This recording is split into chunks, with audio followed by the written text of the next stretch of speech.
G'day folks, welcome back to Off the Land. I'm Rob. This is a no fluff channel where we just talk about what's in the news, what's affecting us in the farm world, and we always end, as you know, with a good news story.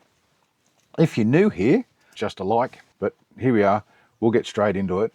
Late last year, they changed the EPBC Act, which is the Environmental Protection and Biodiversity Conservation Act from 1999, and the old continuous use exemption that used to let us be able to manage our own country without ringing Canberra every 2 minutes is just gone for most of the things we sort of do around here on the farm.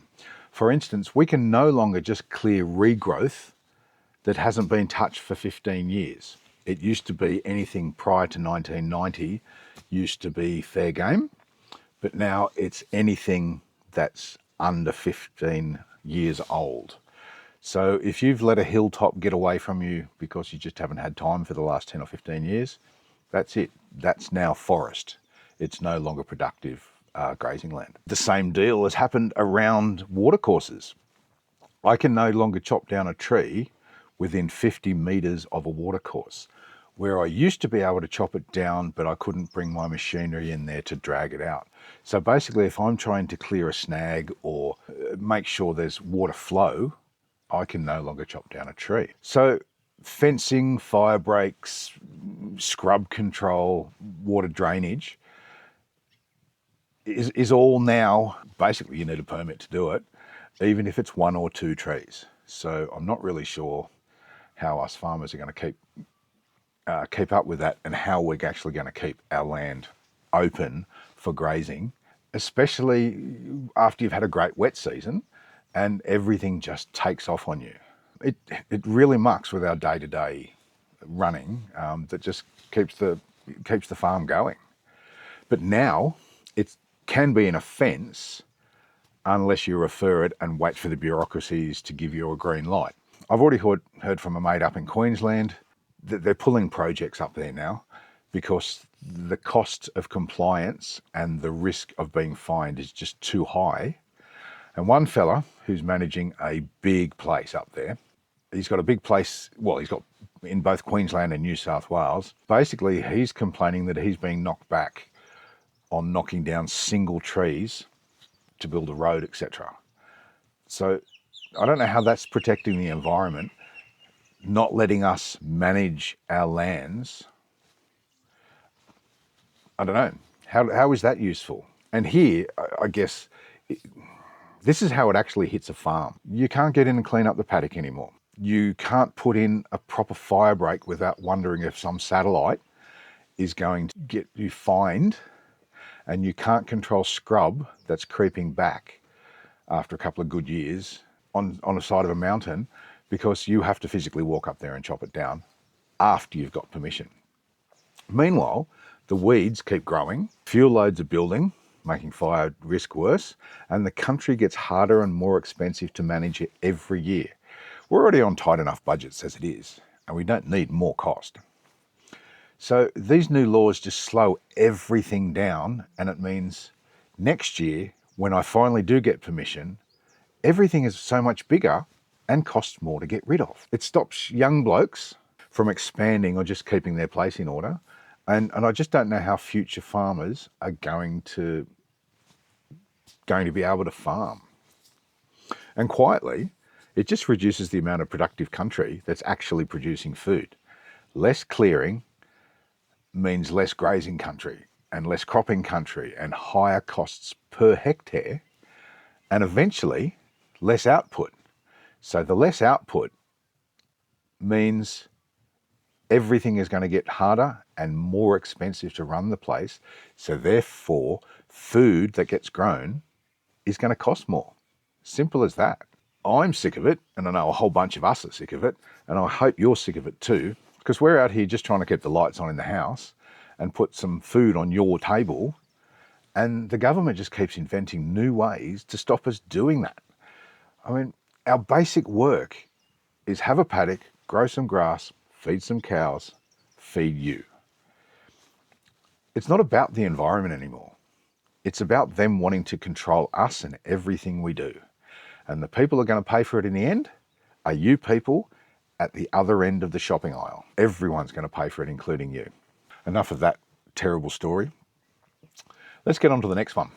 The Murray-Darling Basin Plan. I don't know if you know about the Murray-Darling Basin Plan, but they've rewritten parts of it again. So they keep telling us, get involved with this Murray-Darling Plan and you will have security and an ability to invest in irrigation infrastructure because you know what's going to be happening. Well, they've changed the plan again and they've greenlit more buybacks.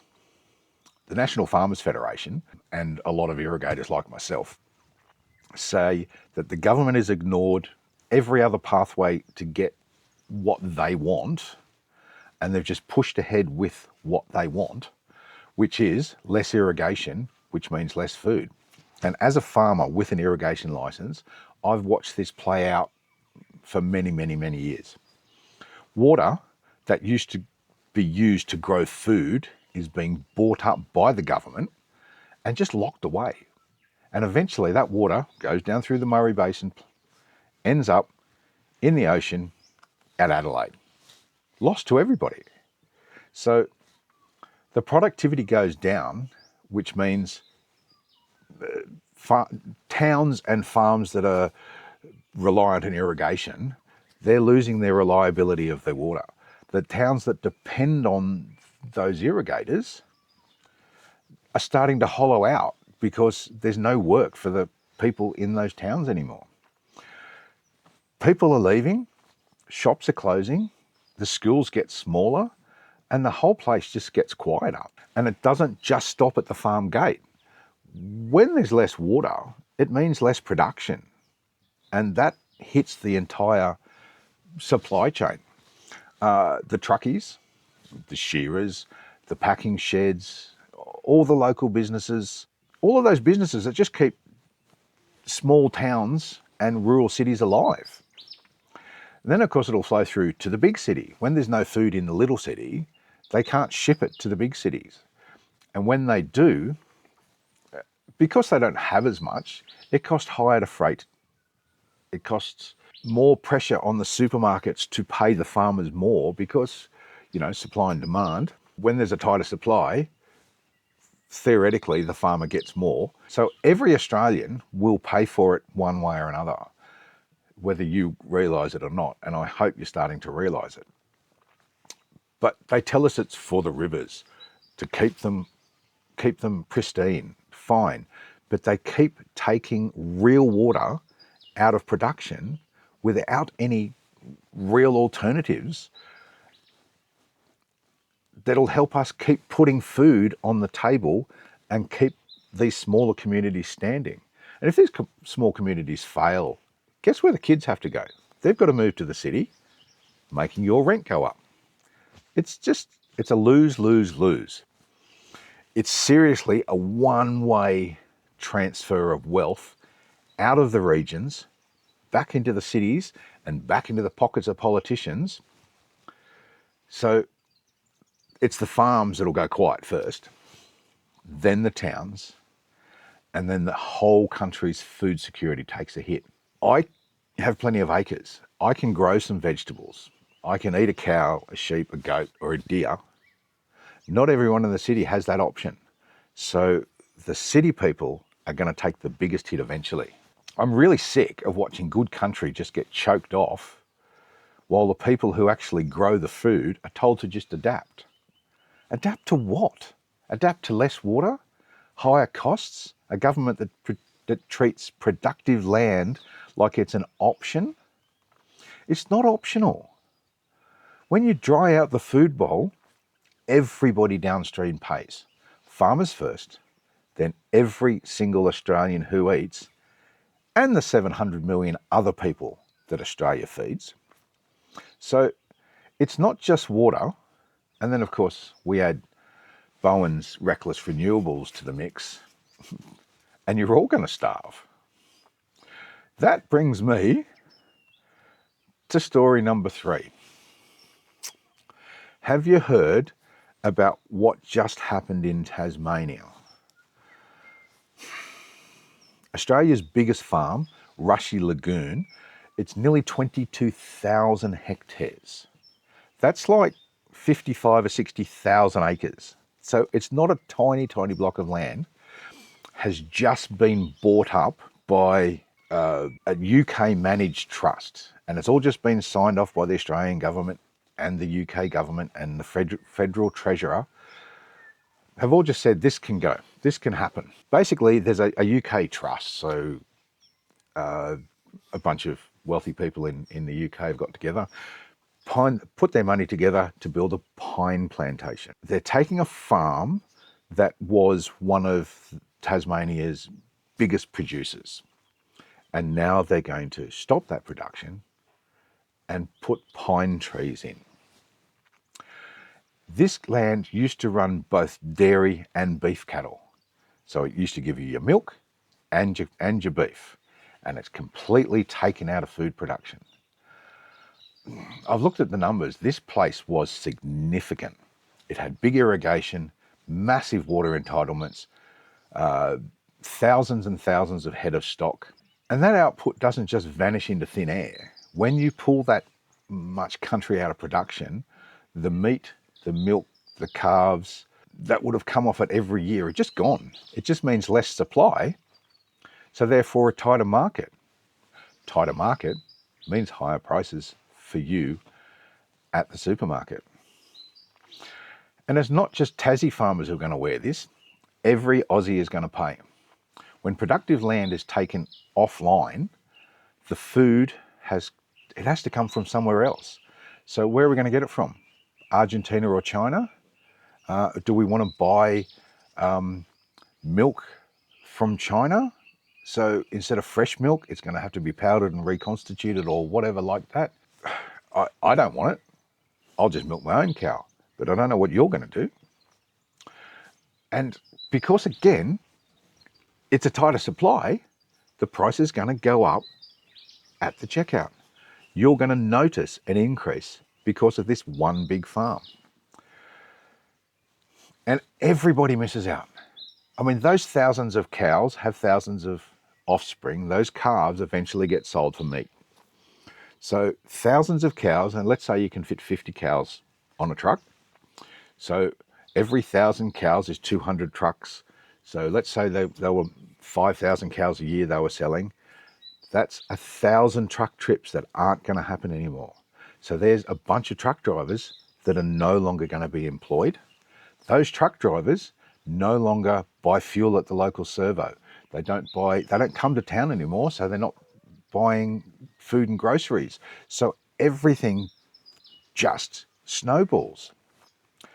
And then, so the rest of the country is just going to cop it because of this one program. And what really, really gets under my skin is this project is not about a pine plantation making lumber so we can build houses. It's about carbon credits. It's being set up to generate millions of carbon credits. And whose pockets do those carbon credits benefit? Not yours.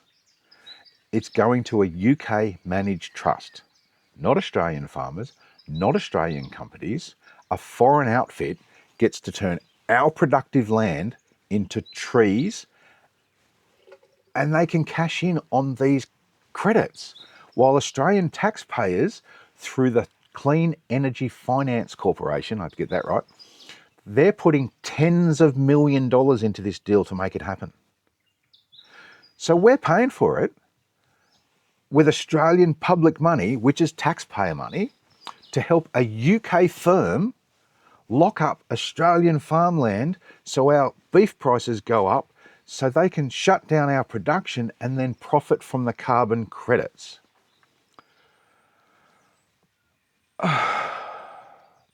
And of course, eventually in 30, 35 years' time, when they harvest these pine trees, you can guarantee, because it was a whole carbon credit scheme and not a pine tree scheme, they're going to get chipped, sent to China to be turned into particle board. And we're not even going to get the profits out of that. So the food comes off the land, the cost goes up for everybody, and all of the upsides flow overseas. And taxpayers are funding it. I'm done. I'm over it.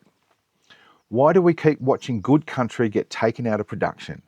One big sale at a time. And then we all act surprised when the cost of living goes up. Food doesn't grow on pine trees. When you shut down the farm so foreign companies can cash in, everyone's hip pocket feels it. So let me explain a simple carbon credit scheme. Let's say a pine plantation, it's credited with removing 100,000 tonnes of CO2 over a certain period. So it receives 100,000 ACCUs, which are carbon credits. The market price at the moment for an ACCU is $30. So those credits are worth 3 million. The project owner can sell them to a company that needs offsets. So now a UK trust can sell an Australian carbon to a Chinese polluter so they can say they're carbon neutral, so you're happy about buying their stuff. Do you see how mad that is? Do you see why we all need to get angry? So tell me what you think. Anyway, the last story, I won't hold you too much longer, is a proper good news story out of the Liverpool Plains here in New South Wales. There's a group of local farmers who've been doing this for quite a while, led by a bloke named Charlie Hill from Karapiti, I think the name of the property is. It's a property near Corindi in northern New South Wales anyway. They got together with a bunch of other farmers and they've leased a little block of land out near the airport and they put in cash crops. You know, they grow some wheat, they grow some hay, they grow little things out on the farm, out on this little block that they lease off the council. And every dollar, not the profit, every dollar that they make goes to a kids program somewhere in the Liverpool Plains Shire. They don't get any big grants, they don't get any consultants, they're just farmers and contractors donating their time, their machinery, their diesel and their expertise. Local ag suppliers chip in with some seed, chemical and fertiliser blokes give them stuff as well, and they grow, harvest and sell, and all the money goes back to local kids. Up until late last year, they've put $450,000 back into that community down there, and another chunk of it is in a bank account set aside for future projects and scholarships. The money has gone to practical things like scholarships at the Corindi High School, mostly ag scholarships, but the Agriculture into the Future scholarship and the Dream, Achieve, Believe, I think, scholarship. Each one of these scholarships is worth $5,000 over 5 years, so $1,000 a year to the kid who gets it to help them go to school and help them do their things. Dozens and dozens of local kids have already received this. It also helps them with uni and ag courses and any other training that they need to do to get a job and get ahead in the world. And I think it's absolutely fantastic. Any extra support for primary schools across the Shire is welcome. And they do things like kitchen upgrades so the kids can do paddock to plate programs, the gardening projects, life education visits, help for the local basketball team that runs a lot of youth programs in town. They're doing mental health and development programs at the local high school, speech pathology and other support for the smaller schools that couldn't afford it otherwise. One-off help for families when a child is sick or something goes wrong. They even fund kids to get to state sporting finals where kids, some of these poorer kids, there's nowhere in the world they could fund a trip to Sydney to do these sorts of things. It's the kind of thing that's happening quietly in the bush, has done for many, many years. And it's just a handful of farmers that are already flat out doing their own stuff, but they still find time to grow an extra crop just so the local kids have better facilities, better opportunities, and a little bit more support when they need it. No fanfare, no getting it done. So that's why I'm telling you this, because they need a little bit of fanfare, they need a little bit of encouragement, and they need a little bit of your support. So, and that's the bit that's worth remembering. While a lot of the big stories are about what gets taken away, there are still people on the land quietly putting it back. and making sure the next generation gets a fair go. I mean, the Liverpool Plains Shire Council doesn't really give a great deal to this group. I mean, they do lease them the land. It's not free, but apparently it's at a fairly practical price, so it doesn't cost too much. But they have helped in other ways. Some projects, like the school kitchen, they match dollar for dollar. They also match dollar for dollar for the kids' playground that was built. And then they co-support some community events. So when these guys are giving their money away and giving away the scholarships, you know, and they have an event for it, the council does spot for some of that. And other things, of course, like this Farming for Kids program holds an annual music award, that sort of thing. And the council does chuck in for that. Anyway, that's the stories I've got, so I'd like to close. So first we heard about the EPBC, that changes that are just making farming more and more impossible. Then we heard more about the Murray-Darling Basin Plan getting harder to use and more impossible. Then Tasmania's sell-off of its biggest farm. So it can just lock up carbon credits for some probable Chinese company to say that they're carbon neutral, all paid for by the taxpayer. Just so you know, when your prices go up at the supermarket, you'll know why now. And then the good story about those guys out near Corindai putting hundreds of thousands of dollars back into the local community. And it is so great to see. It's only just down the road from me. And it is wonderful to see that the country people have still got that country spirit. So that's the state of play as I see it this week. Keep an eye on your place. Look after your mates. Don't let the quiet stuff get lost under the noise out of Canberra. Remember why we farm. It's for love, not money. So if this hit home, hit the like, subscribe, share it with someone who still works on the land or someone who wants to work on the land. Drop your thoughts and comments down below. I do read them and respond to most. And we'll be back when there's another load of rubbish that rolls out of Canberra that needs to be spoken about. But most of all, remember, be safe out there. Catch you next time.